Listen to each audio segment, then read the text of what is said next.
Amateur tip. So when you have a big house like this, is just an amateur tip. I'm sure that somebody has a better way of doing it. This is just how I do it.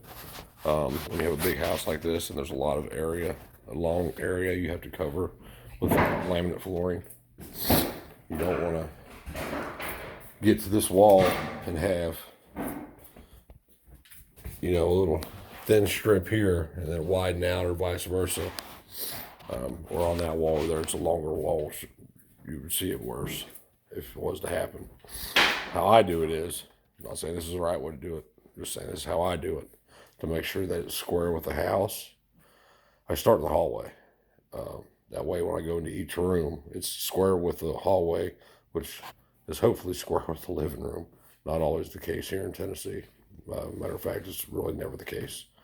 I take what measurements I can to try to get it as square as I can, and then I start in the back of the hallway, work my way into the rooms, up the hallway into the room, up the hallway into the bathroom, out into here, and then I'll shoot over this way. Once we get out, we got to move this fireplace and stuff. Once I get here, I'll come out here 3 or 4 boards, and then I'll go back into this room, and then into the closet, what's now the closet, and we'll pull everything out of that room. We got to paint that room. We have to paint out here. I know, why don't you paint before you put the floor down? Because they're living in the home.